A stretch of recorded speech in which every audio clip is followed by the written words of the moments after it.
ముఖ్యంగా గమనించాలి, మన రాష్ట్రంలో అదే విధంగా గ్రేటర్ హైదరాబాద్ లో చాలా చక్కటి పటిష్టమైన క్యాడర్ టిఆర్ఎస్ పార్టీకి ఉండడం అదృష్టంగా భావిస్తా ఉన్నాను. వారికి ఏం చేయలేకపోతా ఉన్నామని నిన్న మేమందరం శాసనసభ్యులం కలిసి మంత్రి గారికి కాల్ చేయడం జరిగింది. కాల్ చేసి కేటీఆర్ గారితో డిస్కస్ చేసిన తర్వాత మనం ఒక నిర్ణయానికి వద్దాం, అప్పటివరకు పెండింగ్ పెట్టండి, ఓ 1 వీక్ పెండింగ్ పెట్టండి అంటే సరే అని చెప్పడం. మళ్ళీ రాత్రి మరి ఆ జీవో ఎప్పుడు వచ్చిందో నాకు తెలియదు, నాకు ఐడియా లేదు. ప్రోటోకాల్ మెయింటైన్ చేయకుండా, వివేక్ గారికి ఇన్ఫార్మ్ చేయకుండా, ఎవరికి ఇన్ఫార్మ్ చేయకుండా గ్రంథాలయ చైర్మన్ కూడా ఆల్రెడీ మన కృష్ణారావు గారు నోటీసులో పెట్టారు. మాకు ఇంతవరకు ఒకసారి కూడా అవకాశం రాలేదు. ఎందుకంటే మేడ్చల్ జిల్లాలో అన్ని నియోజకవర్గాలకు కూడా మరి న్యాయం జరగాలి. ఎందుకంటే మా క్యాడర్కు మేము జవాబు చెప్పుకునే అవసరం ఉంది. ఇది మినిమం రెస్పాన్సిబిలిటీగా మేము అనుకుంటా ఉన్నాం. ఎందుకంటే ఈరోజు కార్యకర్తలు బాగుంటేనే పార్టీ బాగుంటుంది, పార్టీ బాగుంటేనే కార్యకర్తలు బాగుంటుండ్రు, మేమందరం కూడా బాగుంటాం. ఇలా మేము ఎమ్మెల్యేలం అయినామంటే this entire credit goes to party and cadre. కార్యకర్తలు లేని మేము ఎక్కడికి వెళ్ళి ఉంటాం? వాళ్ళు ఫుల్ టైం పనిచేస్తూ ఉన్నారు. కాబట్టి ఇప్పుడు గాంధీ అన్న చెప్పినట్టు, అదేవిధంగా కృష్ణారావు గారు, వివేక్ గారు, సుభాష్ అన్న చెప్పినట్టు మొన్న కార్పొరేషన్ ఎలక్షన్స్ లో అందరికి అవకాశం ఇవ్వలేకపోయాం. వాళ్ళందరికీ కమిట్మెంట్స్ ఇవ్వడం జరిగింది, మీకు తప్పకుండా న్యాయం చేస్తామని. వాళ్ళందరూ మమ్మల్ని నిద్రపోనిస్తలేరు. It's known fact. మంత్రి ఒకటే నియోజకవర్గానికి, చైర్మన్లు ఒకటే నియోజకవర్గానికి అంటే అది వాస్తవం. ఏంటంటే మంత్రి గారు అందరి ఎమ్మెల్యేలను కూడా, అందరి శాసనసభ్యులను కాన్ఫిడెన్స్ లోకి తీసుకొని డిస్కషన్ తర్వాత ఏదైనా నిర్ణయం తీసుకోవాలి. ఒక మేడ్చల్ కాన్స్టిట్యున్సీకే మంత్రి కాదు, ఇది గమనించాలి. దీని మీద డిస్కషన్ అవసరం లేదు. ఎందుకంటే మాటల్లో కాదు, చేతల్లో తప్పకుండా మేము మా కార్యకర్తలకు న్యాయం జరిగే వరకు కూడా తప్పకుండా గౌరవ ముఖ్యమంత్రి గారి నోటీసులో పెడతాము. అదేవిధంగా కేటీఆర్ గారి నోటీసులో పెడతాం. కేటీఆర్ గారితో డిస్కషన్ చేసిన తర్వాతనే డిసిషన్ తీసుకోవాలన్నా కూడా మరి పొద్దున్నే ఎవరికి ఇన్ఫర్మేషన్ లేకుండా మరి అక్కడ పోయి అన్ని ఛార్జ్ కూడా తీసుకోవడం అయిపోయింది. ఈ పద్ధతి పార్టీకి మంచిది కాదు, ఇది గమనించాలి. ఇలా క్యాడర్ ఉంటేనే మనం ఉన్నాం. ఇవన్నీ గమనించాలని చెప్పి కూడా గౌరవ ముఖ్యమంత్రి గారికి, అదేవిధంగా కేటీఆర్ గారికి కూడా మీడియా ద్వారా విజ్ఞప్తి చేస్తా ఉన్నాను. ఎప్పుడు వాళ్ళు పిలిస్తే అప్పుడు తప్పకుండా ఇది డిస్కస్ అయిన తర్వాతనే మేము తప్పకుండా మేము కార్యకర్తలకు న్యాయం చేసిన తర్వాతనే మళ్ళీ మేము అక్కడికి వస్తామని చెప్పి కూడా ఈ సందర్భంగా తెలియదు. సార్, మీరు అంటున్న మంత్రి హైకమాండ్ కు తప్పుదారి పట్టిస్తున్నారంటారా? ఏమైనా డెఫినెట్ గా మరి అంతే కదా. Being a minister total responsibility అతందే. మిస్గైడ్ చేసే కదా ఇవన్నీ. అందరికి న్యాయం చేయాలి కదా, అందరు బాగుంటేనే కదా. ఇప్పుడు మంత్రి అంటే జిల్లా మంత్రి, ఒక ఏదో స్టేట్ మంత్రి, మళ్ళీ జిల్లాకి ఇన్ఛార్జ్ మంత్రి, ఒక మేడ్చల్ కాన్స్టిట్యున్సీకి మంత్రి కాదు కదా. అందరికి న్యాయం చేయాలి కదా. పిలుచుకొని ఓ డిస్కషన్ పెట్టి అట్లీస్ట్ ఓ బ్రేక్ఫాస్ట్కో లంచ్కో పిలిచి అసలు ఏంది మీ బాధలు ఏంటని అడగాలి కదా. అడగకుండా అన్ని పదవులన్నీ వాళ్ళే తీసుకుంటే మరి మేము జవాబుదారు కదా మా క్యాడర్కి ఏం చెప్పాలి? మేము డిసిషన్ తీసుకున్నాక అప్పుడు చేయండి రాత్రి చేసి తప్పు లేదు కదా మేము కూర్చోవడంలో. అరే మనం చెప్పినాక మాకు మంత్రి బేఖాతరు చేస్తుండే. ఎమ్మెల్యే అంటే ఏంది? We're public representative. మేము ఎప్పుడు కాల్ చేసినా ఏ మంత్రి అయినా he has to respond. Phone lift చేయకపోతే మేము public representative, he has to respond. కాలా రైటా కాదా? ఇమీడియట్ రెస్పాండ్ కావాలి. కలెక్టర్ కానీ ఎవరైనా మేము కాల్ చేసినప్పుడు మా ఇంటి కోసం కాదు, మేము రిప్రజెంట్ చేస్తున్నాం, ఇంతమందితో ఎలక్ట్ అయ్యి కాబట్టినాం అన్నప్పుడు ఎప్పుడైనా మేము కాల్ చేసినప్పుడు హీ హాస్ టు రెస్పాండ్. మేము ఆల్రెడీ మంత్రి గారికి ఇంటిమేట్ చేశాం కదా. మీకు ఒకటే ఏం చెప్తున్నామంటే నిన్న మేము ఆల్రెడీ ఇంటిమేట్ చేసిన తర్వాత కూడా ప్రోటోకాల్ మెయింటైన్ చేయకుండా ఇమీడియట్ పొద్దున ఛార్జ్ తీసుకున్నారు. ఇది ఎంతవరకు రైటు? మా వాల్యూస్ మాకు ఉండాలి కదా, మాకు సెల్ఫ్ రెస్పెక్ట్ లేకపోతే ఎట్లా చెప్పు? న్యాయం చేయాలి. ఇప్పుడు మీరు చెప్పినట్టు పరిపాటిగా జరుగుతుంది కదా సార్, అయితే దీని తర్వాత మీ కార్యాచరణ ఎలా ఉండబోతుంది సార్? మా కార్యాచరణ మేము మా కార్యకర్తల కోసం మేము ఫైట్ చేస్తా ఉన్నాం. అది మా రైట్. మా కార్యకర్తలకు మేము న్యాయం చేయలేకపోతే రేపు మేము జవాబుదారు కదా. రేపు మళ్ళీ ఎలక్షన్స్ వస్తున్నాయి, వాళ్ళందరూ మళ్ళీ ఫుల్ టైం తిరగాలి. రేపు అందరూ నారాజే ఇంట్లో పడుకుంటే రేపు పార్టీ రాదు కదా. క్యాడర్ బాగుంటేనే కదా పార్టీ బాగుంటుంది. పార్టీ బాగుంటే క్యాడర్ బాగుంటుంది. పార్టీ చేంజ్ అయ్యే అవకాశం అయ్యో మీరు ఏంది ఏది అధిష్టానానికి కాదు, district minister has to represent. అందరు ఎమ్మెల్యేలు రోజు పోయి అడగలేరు కదా. ఒక మంత్రి జిల్లాను రిప్రజెంట్ చేస్తూ ఉంటారు, జిల్లాలో ఉన్న సమస్యలు చెప్పాలి. మనకు మీడియాకి ఏంటంటే అడ్వాంటేజ్ తీసుకొని సుట్టేస్తుంటారు. మేము ఫైట్ చేస్తున్నాం అంటే ఇప్పుడు డెమోక్రసీలో ఫైట్ చేసే రైట్ లేదా? నేను మిమ్మల్ని అడుగుతున్నా, మీడియా ఇప్పుడు మీడియా అంటే మేము ఫైట్ చేయాలి, కార్యకర్తలను న్యాయం చేయాలంటే జిల్లా మంత్రి గారు మాట్లాడాలి, అక్కడి నుంచి ఇంప్లిమెంట్ అవుతుంది. జిల్లా మంత్రి గారు మాట్లాడాలి మా తరఫుకెళ్ళి, ఎమ్మెల్యేస్ తరఫుకెళ్ళి. ఈ హాస్ టు రిపోర్ట్ చెప్పకుండా ఇచ్చేసాడు.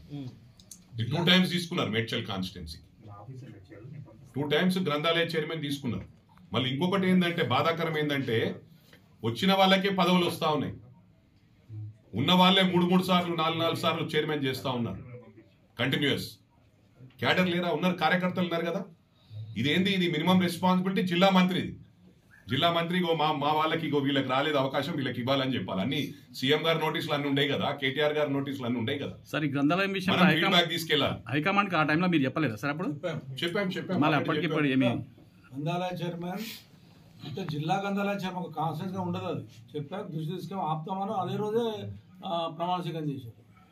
ఇక్కడ మాకు కూడా కార్యకర్తలు అడుగుతారు కదా, జిల్లా అన్నప్పుడు 5 మంది పిలవాలి, మా కార్యకర్తలు పిలవాలి, ఒక డైరెక్టర్ ఒకరికి, చైర్మన్ కోటి చేయాలి. ముఖ్యమంత్రి గారు పదే చెప్తాడు మంత్రి గారికి, అందరిని కూర్చోబెట్టుకొని మాట్లాడమంటే కూడా లెక్క చేయకపోతే ఎట్లా ఉంటారు?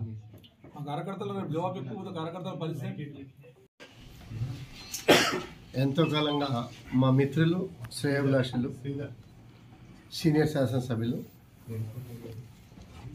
మైనంపల్లి హనుమంతరావు గారి వారసుడు 21st డే సందర్భంగా రాలేకపోయాం. ఆ సందర్భం కలుద్దామని అనుకోవటం అంటే టిఫిన్ చేసినాక ఇంటి చెడ్డ ఏంటి, కాన్స్టిట్యున్సీ పరిస్థితులు ఏమిటి అనే దాని మీద ఆలోచించినప్పుడు ఇవాళ జరిగినటువంటి సంఘటన, ఇప్పుడే మన మిత్రులు వివేక్ గారు, కృష్ణారావు గారు చెప్పారు. కార్పొరేటర్లు ఒకటే కాన్స్టిట్యున్సీలకు మాకు ఉంటాం, నామినేటెడ్ పదవులు ఇప్పటి వరకు కూడా ఏం రాకపోవటం, కార్పొరేటర్లుగా నిలబడి పోటీగా చాలామంది రావటం, నిలబడినప్పుడు మీకు ఏదో ఒకటి ఆల్టర్నేటివ్ చూసి ఏదో ఒక పదవి వచ్చే విధంగా చాలామంది ఆశపడ్డారు, ఆశించారు. మరి ఉద్యమకారులుగా, సీనియర్ కార్యకర్తలుగా ఉంచారు. కార్యకర్తలకి న్యాయం చేయాలనే ఉద్దేశంతో మీకు కూడా ఏదో ఒకటి మంత్రి గారితో, కేటీఆర్ గారితో మాట్లాడి, ముఖ్యమంత్రి గారితో మాట్లాడి ఇప్పిస్తామనే మా కమిట్మెంట్లు కూడా గతంలో ఉన్నాయి. ఆ కమిట్మెంట్లు ఫుల్ఫిల్ చేయడానికి మార్గాలు ఏమిటి, మంచి ఏంటి, చెడు ఏంటి అన్నప్పుడు వచ్చిన పదవులన్నీ కూడా ఒక మేడ్చల్ కాన్స్టిట్యున్సీకి వెళ్ళటం, మిగిలిన కాన్స్టిట్యున్సీల్లో కార్యకర్తల ఒత్తిడి, అక్కడ పదవులు ఇస్తున్నారు మాకెందుకు ఇవ్వట్లేదనే ఒత్తిడి కూడా వస్తున్నటువంటి సందర్భాలని మేము ప్రాక్టికల్గా అనుభవిస్తున్నాం. దాంతోపాటు constituency development, sewerage issue, water ఎక్కువ బిల్లులు రావటం, చిన్న మిస్టేక్స్ ఉన్నాయి, వాటినన్నింటినీ ఎలా రెక్టిఫై చేసుకోవాలా, రెవెన్యూ మ్యాటర్స్ ఎలా పరిష్కరించాలా అనే దాని మీద కేటీఆర్ గారు మా శాసనసభ్యులు అందరితో మీటింగ్ పెడతా అని చెప్పి చెప్పడం కూడా జరిగింది. వీటన్నిటిని కూడా చర్చ తీసుకొని 21st డే సందర్భంగా రాలేకపోయినప్పటికీ కూడా ఇప్పుడు ఆ కార్యక్రమానికి వచ్చి కలిసి ఈ విషయాలన్నీ కూడా మాట్లాడడం. ఖచ్చితంగా అన్ని కాన్స్టిట్యున్సీల్లో ఆశించిన అందరికీ ఇవ్వలేకపోయినా కనీసం కొంతమందికైనా ఇస్తే రొటీన్ పద్ధతిలో ఉద్యమకారులుగా, సీనియర్ కార్యకర్తలుగా న్యాయం చేయాల్సిన బాధ్యత మా మీద ఉంది కాబట్టి, వాళ్ళ న్యాయం జరిగే విధంగా మా శాసనసభ్యులు కృషి చేయాల్సిన బాధ్యత ఉంది కాబట్టి వాటిని కేటీఆర్ గారి దృష్టికి, సీఎం గారి దృష్టికి తీసుకెళ్ళి న్యాయం జరిగే విధంగా ప్రయత్నం చేయడం కోసమే ఈ సమావేశంలో చర్చలు జరిగింది. మన్మని బర్త్డే సందర్భంగా మేము ఢిల్లీ పోవడం వల్ల రాలేకపోయినాం. అందులో భాగంగానే వారు ఈరోజు బ్రేక్ఫాస్ట్కు మేము వస్తామని చెప్పగానే ఆహ్వానించినందుకు వారికి ధన్యవాదాలు తెలుసుకుంటూ, అదేవిధంగా మేడ్చల్ జిల్లా మా సీనియర్ శాసనసభ్యులు, జిల్లాలో మరి పలు పర్యాలు శాసనసభ్యుడిగా పనిచేసినటువంటి అనుభవం ఉన్నటువంటి మరి పెద్దలు హనుమంతరావు గారి దగ్గర చాలా రోజుల నుంచి కలుసుకుందాం అనుకున్నాం. సందర్భం దొరికినప్పుడు ఇక జిల్లాకు చెందినటువంటి ఎమ్మెల్యేలందరూ కూడా ఇదొక కర్టసీ కాల్ కింద కూర్చున్నాం. మెయిన్ ముఖ్యంగా ఏంటంటే చాలా నుంచి కలవాలన్న ఉద్దేశం కూర్చున్నాం. మీడియాకి ఇటు వచ్చిందో లేదు కానీ వచ్చినందుకు మేము మాట్లాడాల్సి వస్తుంది. కొన్ని విషయాలు ఇంటర్నల్ ఫ్యామిలీ విషయాలు చాలా ఉంటాయి, పార్టీలో ఉంటాయి. కాబట్టి శాసనసభ్యుడిగా ఖచ్చితంగా జిల్లాకు చెందినటువంటి ఎమ్మెల్యేలుగా మేము ఇప్పుడు కలుసుకొని మాట్లాడుకోవాల్సినటువంటి సందర్భం ఉంటుంది కాబట్టి అందులో కూర్చున్నాం. దీంట్లో ఎలాంటి సీక్రెట్ ఏం లేదు, రహస్య భేటీ ఏం లేదు. ఫస్ట్ ఆఫ్ ఆల్ రెండోది ముఖ్యంగా మాకు జిల్లాలో మరి మేడ్చల్ జిల్లాలో మరి పెద్ద ఎత్తున ఇక్కడ జిహెచ్ఎంసీ ప్రాంతానికి చెందినటువంటి ఎమ్మెల్యేలు మేమందరం కూడా. కాబట్టి ఇక్కడ మెజారిటీగా మన గతంలో జరిగిన ఎన్నికల్లో మరి మెజారిటీ కార్పొరేటర్ సీట్స్ అన్ని కూడా సాధించడం, చాలా మంది కూడా మరి పదవులు కూడా ఇస్తామని చెప్పేసి కూడా మాట ఇచ్చడం జరిగింది మేమందరం కూడా. అయితే ఈ జిహెచ్ఎంసీ ప్రాంతం కాకుండా మేడ్చల్ నియోజకవర్గంలో, ఈ జిల్లాలో మేడ్చల్ నియోజకవర్గం పదవులన్నీ కూడా అక్కడికే వెళ్తామని నేను ఒకటి కార్యకర్తలతో చాలా ఒత్తిడి వస్తా ఉన్నది. అయితే మొన్న రీసెంట్గా మరి లైబ్రరీ కమిటీ చైర్మన్ కూడా ముందే అక్కడ మేడ్చల్ నియోజకవర్గం పోవడం, మరి జిల్లాకు చెందినటువంటి పదవి అది. మరి అదేవిధంగా అది టర్మ్ కాకుండా తీసుకెళ్ళిపోవడం, అది కాకుండా మళ్ళీ మార్కెట్ కమిటీ చైర్మన్, మా మేడ్చల్కి సంబంధించిన మార్కెట్ కమిటీ చైర్మన్ కూడా మరి అది రాత్రే మరి జీవో రావడం జరిగింది. ఇది ఈ విషయాన్ని కూడా మరి మంత్రి గారికి దృష్టికి తీసుకువెళ్ళాం. ఇది మరి గౌరవ మన పార్టీ కార్యనిర్వాహక అధ్యక్షులు కేటీఆర్ గారితో మాట్లాడిన తర్వాత చర్చించిన తర్వాత మన ఫైనల్ కాల్ తీసుకుందామని చెప్పి అనుకున్నాం. కానీ అట్లా కాకుండా త్వరగానే మరి ఆధారగా మరి రాత్రి జీవో తీపిచ్చి మరి పొద్దున కూడా మరి దాన్ని ఛార్జ్ చేయడం జరిగింది. అంటే శాసనసభ్యులందరం కూడా ఒక మాట మీద ఉంటే మరి మంత్రి గారు మమ్మల్ని కాన్ఫిడెన్స్ తీసుకోవాలని చెప్పేసి మరి పెద్దలు మరి సీనియర్గా ఉన్నటువంటి ఎమ్మెల్యే గారు వారి దృష్టికి తీసుకురావాల్సిన బాధ్యత నా పైన ఉంది. కాబట్టి మీరు ఎమ్మెల్యే అందరం కూడా కలిసి వారి దృష్టికి తీసుకురావడం జరిగింది. కాబట్టి ఈ విషయాలన్నీ కూడా మరి పదవులు కార్యకర్తలు రాక ఇబ్బంది పడుతున్నారు. ఒకటే మేడ్చల్ ప్రాంతానికి అన్ని పదవులు పోతా ఉన్నాయి కాబట్టి మరి కార్యకర్తలు క్యాడర్లో మరి నిరాశ పడుతూ ఉన్నారు. కాబట్టి మరి దీన్ని అధిష్టాన దృష్టికి తీసుకువెళ్ళాలా, పెద్దల దృష్టికి వెళ్ళి మాట్లాడాలని చెప్పి మరి పెద్దలు మరి మన హనుమంతన్న గారు, అదేవిధంగా విప్పు ఉన్నటువంటి గాంధీ గారిని కూడా మరి మాట్లాడితే అందరం శాసనసభ్యులు కలిసి దాంతోపాటు అభివృద్ధి విషయాలు కూడా ఎట్లా అభివృద్ధి విషయంలో ఎట్లా వెళ్ళాలి, ఏం సంగతి అని చర్చించడం జరిగింది. కాబట్టి ఇది రొటీన్గా జరిగేటువంటి మా డిస్కషన్స్లో భాగంగానే మరి మీడియా అంతా పెద్ద ఎత్తున రావడం, దీన్ని పెద్ద చూపెట్టడం జరుగుతూ ఉన్నది. కాబట్టి ఉన్న విషయాలు ఏదో అపోహలు ఏదో పెద్ద ఎత్తున చూస్తూ ఉన్నారు. జనరల్ గా మీడియా అంటే కూడా ఫ్యామిలీ కదా, కాబట్టి మీతో షేర్ చేసుకుంటా ఉన్నాం. మీరు వచ్చినందుకు మేము షేర్ చేసుకుంటా ఉన్నాం. కాబట్టి మీకు సమాచారం ఎక్కడికి వెళ్ళి వచ్చింది, ఇంత పెద్ద ఎత్తున మీడియా పిలిస్తే రారు అని ఇంత పెద్ద ఎత్తున వచ్చింది, మాకు అదే ఆశ్చర్యం కలుగుతుంది. ఇది రొటీన్ ఇష్యూ. కాబట్టి మరి పార్టీలో హైయర్ లెవెల్ తీసుకెళ్లి మాట్లాడాలని చెప్పి కూడా మరి సమావేశం జరగడం జరిగింది. కాబట్టి ఇది ఎట్లా పార్టీ కార్యకర్తలని క్యాడర్ని ఇంకా ముందుకు తీసుకెళ్లాలా, వారికి భరోసా ఎట్లా కలిగించాలా దానిపైనే మరి చర్చించడం జరిగింది. దాంతోపాటు అభివృద్ధి కూడా ఎట్లా వెళ్ళాలా, ఏం సంగతి అని కానీ చర్చించి మరి త్వరలోనే మరి మీటింగ్ కూడా ఉండబోతుంది. కాబట్టి ఏమేమి అంశాలు మాట్లాడాలా, ఏమేమి ఇష్యూస్ వస్తాయి, వాటర్ ఇష్యూస్ ఏమున్నాయి, సీవేజ్ ఇష్యూస్ ఏమున్నాయి, జిహెచ్ఎంసీ ప్రాంతంలో శివారు ప్రాంతాలు కాబట్టి చాలా సమస్యలు ఉంటాయి. నగరం కాకుండా ఈ శివారు ప్రాంతాల్లో సమస్యలను కూడా మరి మనం ఇంకా పెద్ద ఎత్తున నిధులను సేకరించి మరి కార్యక్రమాలు చేపట్టాల్సిన అవసరం ఉంది. కాబట్టి మరి ఆ విషయాలపైన మరి సుదీర్ఘంగా చర్చించడం జరిగింది. ఇవి ఈ సమావేశం యొక్క తాత్పర్యం. కాబట్టి ఇది రహస్య సమస్యలు రొటీన్ గా మాట్లాడుతూ ఉంటాం అవన్నీ కూడా. కాబట్టి మీరు ఇంతమంది వచ్చారు కాబట్టి మిమ్మల్ని నిరుత్సాహపడదు కాబట్టి ఈ విషయాలు చెప్తా ఉన్నాం. అందుకే కదా అధిష్టానం దృష్టికి తీసుకెళ్లి ఏ రకంగా మాట చర్య తీసుకుంటారు దానిపైన చెప్పడం జరిగింది. అదే కదా అర్థం, అదే కదా మాట్లాడు కృష్ణ.